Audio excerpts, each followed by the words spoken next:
سبحانك لا علم لنا إلا ما علمتنا إنك أنت العليم الحكيم رب اشرح لي صدري ويسر لي أمري واحلل عقدة من لساني يفقه قولي اللهم أرنا حق حقا وارزقنا اتباعه وأرنا الباطل باطلا وارزقنا اجتنابه ربنا افتح بيننا وبين قومنا بالحق وأنت خير الفاتحين Assalamualaikum warahmatullahi wabarakatuh. Alhamdulillah. Walhamdulillah, sama-sama kita rafakkan rasa syukur kita kehadirat Allah Subhanahu wa taala di mana kita berada dalam keadaan sihat wal afiah di pagi yang berkat dan berbahagia ini. Sama-sama kita rafakkan rasa syukur kita kepada Allah Subhanahu wa taala yang mana kita sentiasa di bawah lindungan dan kurniaan Allah Subhanahu wa taala. Di pagi ini coba kita mari sama-sama membuat sedikit renungan, terutamanya apa yang ada di sekeliling kita di hari ini. Suasana kita yang ada di hari ini adalah dalam keadaan ujian Allah Subhanahu wa taala, dan di saat ini juga kita berada di dalam bulan yang berkat, bulan yang ditentukan oleh Allah Subhanahu wa taala kepada kita supaya kita lipat gandakan amal ibadah kita. Hari ini kebetulan sudah 27 dah apa. Rajab kita ni sudah berada di penghujung bulan Rajab ini. Yang mana kita semua pun maklum bahawa di 27 Rajab kita ada tersirat di dalam limpatan sejarah kita, sejarah Nabi besar kita Muhammad sallallahu alaihi wasallam, di mana dijemput oleh Allah Subhanahu wa taala untuk menerima satu tugas dan satu kewajipan yang mana setiap tahun dan juga setiap ketika umat Islam di seluruh dunia, bukan hanya di tempat kita saja, kita pakat sibuk dengan mengingati sejarah ataupun peristiwa Isra dan Mi'raj, yang mana kita semua maklum bahawa ianya merupakan satu mukjizah yang luar biasa, yang tidak berlaku kepada sesiapa, bahkan antara nabi-nabi lain pun tidak pernah berlaku apa yang dikurniakan oleh Allah Subhanahu wa taala kepada Nabi Muhammad sallallahu alaihi wasallam, iaitu peristiwa Isra dan Mi'raj. Saudara yang dihormati, ulangi sejarah peristiwa Isra Mi'raj ni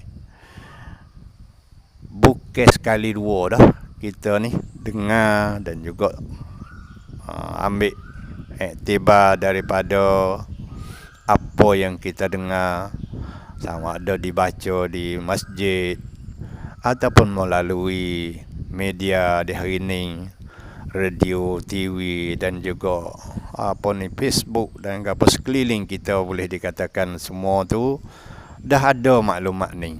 Cuma secara detail ataupun tidak itu terpulang kepada peribadi masing-masing. Pentingnya gapo kita nak sebenarnya. Adakah nak ada rupa gini je? Rupa siapa musim, siapa ketika kok kita buat lah majlis. Kita sambut lah perayaan ataupun peristiwa kejadian ni dengan dengar atau tengok apa yang ditayangkan ataupun apa yang dibayangkan oleh penceramah ataupun guru-guru, ustaz-ustaz di dalam kaca TV dan sebagainya. Kalaulah sekadar kata benda tu jadi macam musim dah. Musim ni hujan, pas ada tu ya kemarau, pas dia tu ya menuruh. Pada tu tak kenal lagu mapuh. Nah, itu orang panggil musim yang berlalu di atas kehidupan kita ni. Kadang-kala ianya membawa hasil yang baik kepada orang yang sentiasa mengitai-ngitai ataupun peluang untuk mengambil atau merebut peluang itu supaya dinafaatkan. Nafaat itu juga berbeza. Ada manusia dia guna peluang dan juga musim ini rebut untuk manfaat duniawi sahaja. Ada manusia lalu begitu saja, tak ada dia boleh ambil manfaat gapo. Ada manusia boleh ambil natijah dikurniakan oleh Allah Subhanahu Wa Taala dengan beberapa hikmat. Setiap musim berlalu, setiap apa yang berlaku, setiap apa yang dia lihat, setiap apa yang dia dengar, maka dia berfikir dan dia membuat satu titik tolak untuk melangkah ke depan. Dalam apa yang dia panggil cita-cita ataupun yang dia harapkan, semoga ianya lahir natijah yang sebenar apa yang dia kehendaki. Itu mungkin tak seberapa ataupun tak ramai, tapi memang ada. Memang ada orang yang halusi di dalam setiap apa yang berlaku di sekitar dia, tetapi ianya mengambil iktibar dan juga mengambil natijah yang dikehendaki setinggi-tingginya. Sehingga tercapai apa yang dia kehendaki ataupun yang dikehendaki oleh Allah Subhanahu Wa Taala. Hidup ini adalah kita mencari redha Allah. Itu kemuncak kehidupan bagi seorang mukmin atau bagi seorang muslim yang sentiasa mengitai-ngitai peluang yang baik atau fursah keemasan ini untuk dia meraih sebanyak mungkin. Kalau kita kalau kita kira masing-masing, daripada awal Rajab sehingga ke saat ini, kita sebutnya tentang doa, kita gesanya di antara kita supaya tingkatkan, dan kita sendiri dah mula dan dah kemana, dah sampai ke mana. Ini kita sudah sampai kepada penghujung Rajab yang akan kita masuk lagi Syaban dan Ramadan.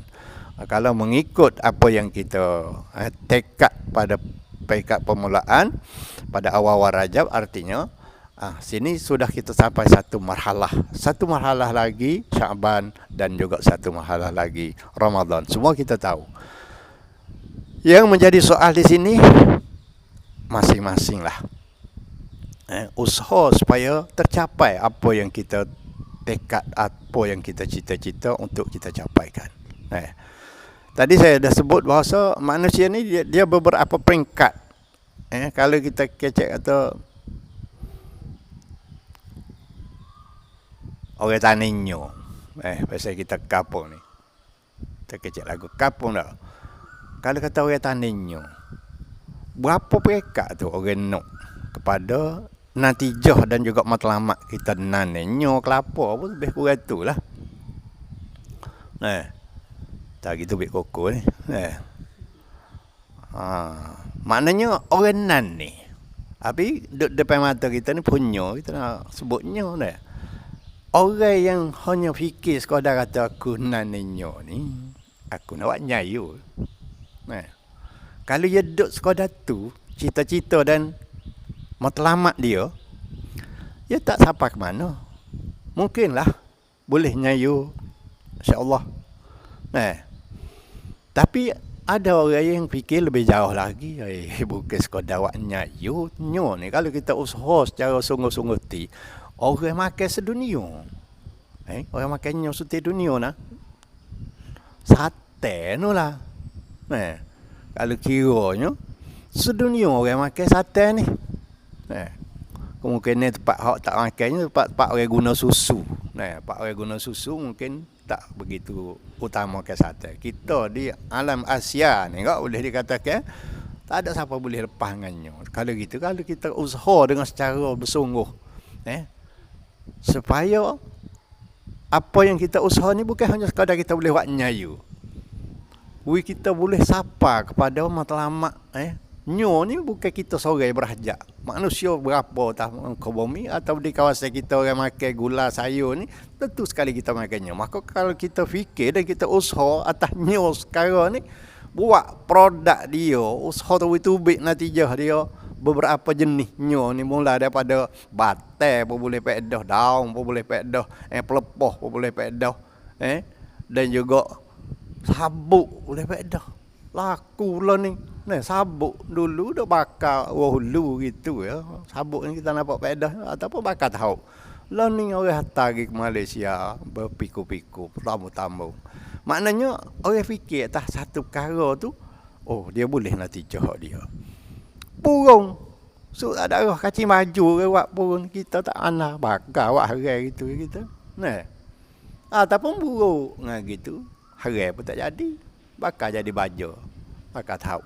Orang tak fikir secara detail ataupun tak cara bersungguh. Sekadar tu ambil hak dia nak lepas ada dia tahu. Sedangkan orang fikir banyak perkara lagi. Pahak pakcut hak nak sungguhnya nyo ni apa kita naknya? Sabuk dak, purung dak, isi tak sungguh lagi. Bukan orang makan, orang mengenyek, benda tu kita nak kepada sate. Tu hak matlamat kita. Itu matlamat zahir baru, matlamat hak maknawiyah ke apa? Kesihatan. Daripada minyak saat ni boleh menyihatkan tubuh badan, boleh tambah kelazatan dan juga sihatkan tubuh badan. Dan hak kemuncak laginya makan barang halal dan juga mendapat keredaan Allah. Hidup ni boleh ibadat kepada Allah dengan kesihatan daripada kita makan lemuk ataupun sate saat itu boleh melahirkan suatu kesihatan dalam tubuh badan dan boleh kita sembah sujud kepada Allah Subhanahu Wa Taala, boleh syukur nikmat Allah Subhanahu Wa Taala, mencapai mardatillah. Itu kemuncak. Bagi orang yang fikir jauh ataupun fikir mengambil fursah dalam satu perkara tu, maknanya dia boleh pergi banyak macam dan juga hasilnya banyak natijah kepada dia. Supalah dengan sebut kata saat ni, boleh rajak yang lalu kepada kita setiap tahun ni, kita mengadakan majlis peringatan Isra' Mi'raj. Nah, satu majlis ngacara keramai-ramai ataupun orang bahasa rajinnya baca surah dia semua dalam surah dalam Al-Quran, surah apa ni? Dalam Al-Quran, surah Isra' dah. Subhanallazi asra bi'abdihi lailan minal masjidil haram ilal masjidil aqsa. Daripada situ dia baca dan dia kaji dan dia perhati dan dia fikir serta dengan dia bertindak untuk mengambil tingkat supaya dia dapat betul-betul matlamat apa yang dikehendaki oleh Allah Subhanahu Wa Taala di dalam ayat ini. Apa tujuan Allah Subhanahu Wa Taala menyebut di dalam Al-Quran? Daripada sebab berlakunya Nabi Muhammad kepada Isra' Mi'raj, apakah hikmat, apakah faedah, apakah natijah, maka orang yang kaji sore itu pun dia boleh belana. Natijah dia sampai kepada matlamat yang akhir, iaitu keredaan Allah Subhanahu Wa Taala. Tapi bagi orang yang tak ambil fikir, baca berapa kali pun, buat haflah berapa kali pun, mengadakanlah majlis Isra' Mi'raj sebesar mana kali pun, ia boleh makan. Orang tak fikir jauh. Isra' Mi'raj lah ni. Kita bakar wang akeh. Kita puasa. Ataupun kita bakar wang akeh. Tak kenal lagu tak puasa ni. Bakar wang akeh. Boleh akeh tu kan Isra' Mi'raj. Sedap akeh. Ada jamu kita pergi sejik belaka.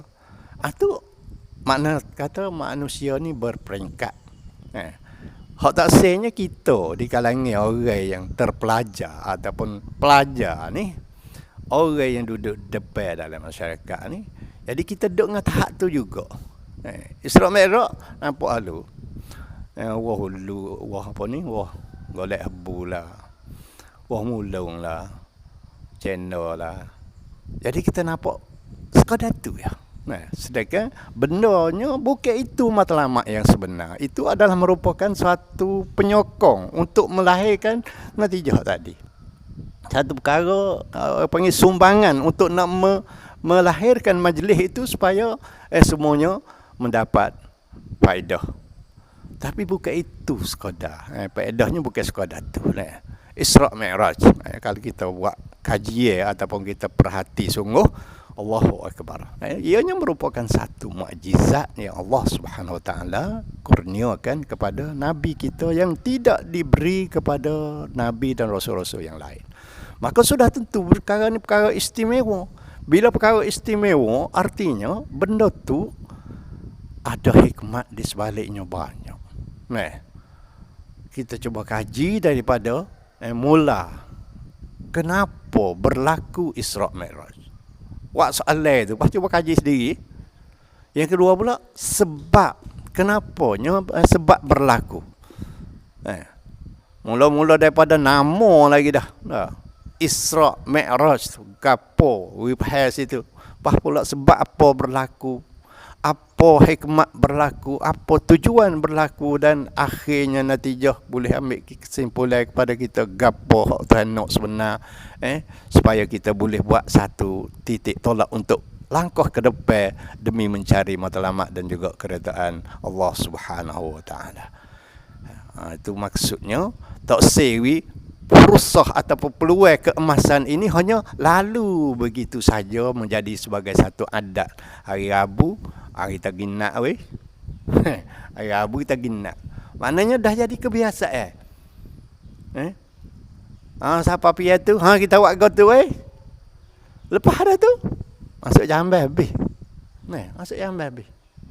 Gapo natijah hak tu baik untuk diri kita, untuk ahli kita, untuk masyarakat?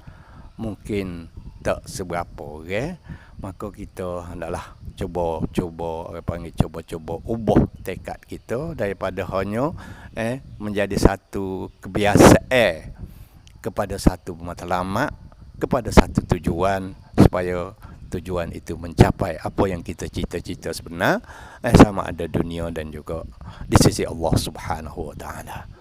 Kalau nak bahas secara detail tu memang panjang dan juga perlu kepada majlis dan makan masa. Oleh demikian, kepada saudara yang di luar sana, cubalah kita pakak-pakak supaya apa yang kita buat betul-betul melahirkan natijah yang baik kepada keduniaan kita dan juga kepada akhirat kita. Bukan Isra' Mi'raj sajalah. Ni 10 Sa'ban sikit lagi depan tu. 27 apa pula? Lailatul Qadar. Jangan jadi rupa.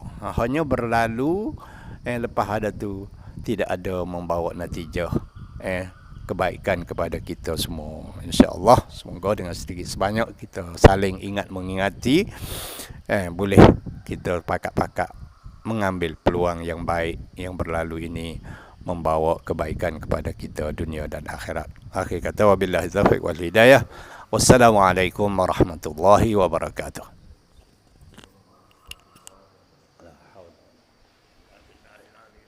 Bismillahirrahmanirrahim.